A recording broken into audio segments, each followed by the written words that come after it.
Hola a todos, esta es nuestra cuarta semana de clase y hoy vamos a trabajar dos temas muy importantes.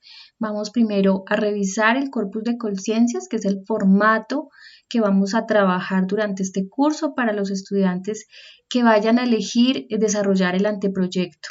Entonces vamos a desarrollar o a explicar claramente de qué se trata el corpus de conciencias y luego vamos a revisar también la plantilla para la presentación de artículos de la IEEE, que es una muy buena plantilla para que ustedes, los que decidan realizar su artículo, entonces lo hagan a través de esta plantilla. Como les decía, es una descripción del corpus de conciencia para la presentación de proyectos de investigación. Entonces, con respecto al corpus de conciencias, este documento ya se los he compartido en el aula, entonces lo pueden tener allí, la plantilla sobre la cual ustedes van a trabajar a lo largo del semestre.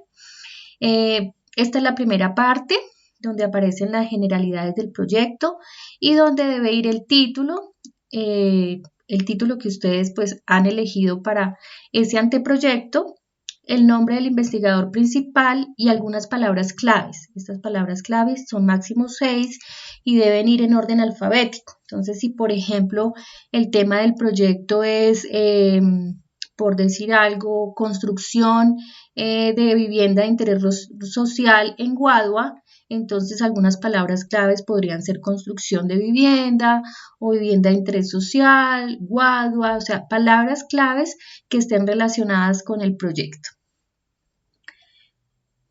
Luego de tener ya esta primera parte, que son las generalidades, pasamos a la segunda parte, que es la descripción del proyecto.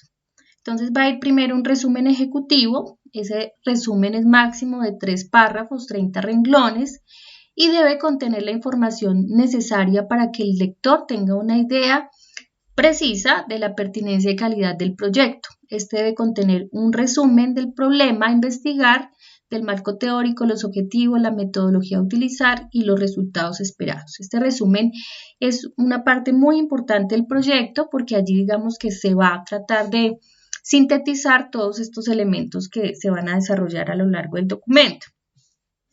Luego de terminar el resumen pasamos al planteamiento del problema. Digamos que este va entre 3 y 6 páginas aproximadamente. Nosotros aquí, como es un anteproyecto de pregrado, pues se estima que el documento no tenga más de 20 páginas en total. Entonces yo aquí diría que es más o menos 3 páginas de planteamiento del problema. En este se formula la pregunta o problema de investigación y su justificación en términos de necesidades y pertinencias. Entonces, cuando nosotros vamos a plantear el problema, digamos que lo planteamos desde un punto de vista de las necesidades, de la pertinencia, haciendo una justificación de estos y al final, pues digamos que a lo largo del desarrollo se genera una pregunta o se formula una pregunta de investigación. Es fundamental formular claramente esa pregunta, debe ser concreta de lo que se quiere responder en el contexto a cuya solución o entendimiento se contribuirá con la ejecución del proyecto. Se recomienda además hacer una descripción precisa y completa de la magnitud y naturaleza del problema, justificar la necesidad de la investigación en función del desarrollo del país o de su pertinencia a nivel mundial. Entonces, cuando hacemos el planteamiento, debemos hacer la justificación, plantear las necesidades, plantear la pertinencia, hacer o precisar la pregunta de investigación o la problemática que se va a tratar. Cada uno de estos elementos los vamos a ir desarrollando a lo largo del semestre. Entonces, digamos que vamos a dedicarle toda una sesión a lo que es el planteamiento del problema. Por ahora es explicarles un poco cómo está compuesto el formato o el corpus de conciencias, que es la plantilla sobre la cual ustedes van a trabajar. Después de terminar el planteamiento, justificación del problema, pasamos al estado del arte. El estado del arte entre 4 y 5 páginas aproximadamente. Digamos que el estado del arte es toda esa revisión bibliográfica de artículos científicos, de revistas, que están relacionados con la temática que yo voy a investigar, ¿sí?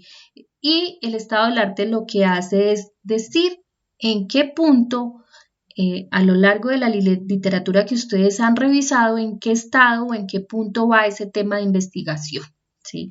Entonces, este estado del arte nos permite, pues a través de una consulta de bases nacionales e internacionales, definir hasta dónde se ha llegado en relación al tema que yo voy a investigar.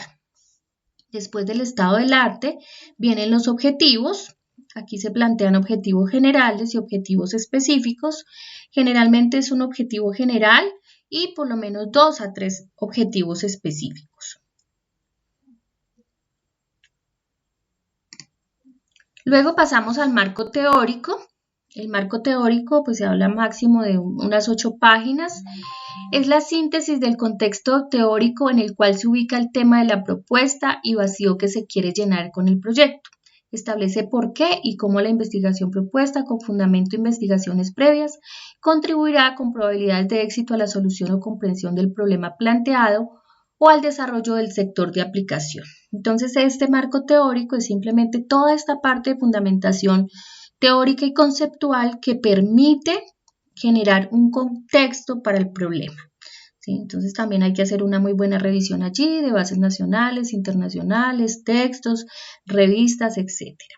Luego pasamos a la metodología. Digamos que la ruta metodológica es la que nos permite plantear cómo se va a hacer esa investigación. Entonces aquí pues también vamos a profundizar un poco más en esto más adelante. Pero por ahora les puedo decir que ya lo que ustedes han visto en metodología de la investigación pues será un insumo muy importante para construir la ruta metodológica o diseño metodológico del proyecto. La ruta metodológica o la metodología más o menos son 4 páginas en las que ustedes van a explicar cómo van a desarrollar su investigación. Ya luego pasamos a la pertinencia social. Aquí son algunos 2 párrafos, ¿sí? Donde ustedes van a decir por qué socialmente es muy importante el proyecto que van a desarrollar. Entonces a eso se refiere la pertinencia social. Luego la bibliografía que ustedes consultaron. ¿Sí? Recuerden que todo esto debe hacerse con base en normas APA, que por eso pues ya ustedes las vienen estudiando desde la sesión pasada. Luego los aspectos administrativos, que son básicamente el cronograma y el presupuesto. Entonces, ¿cuál va a ser el tiempo que ustedes esperan demorarse para resolver o desarrollar el proyecto? Con un desglose de las actividades. Entonces, ¿qué actividades van a realizar? ¿Cuáles son las fechas de inicio? La fecha de finalización y el tiempo de ejecución. Y los presupuestos, todos los rubros que ustedes requieren, si necesitan materiales, salidas de campo, equipo, laboratorios, software, eso nos va entonces a alimentar lo que es el presupuesto que requieren para desarrollar sus proyectos.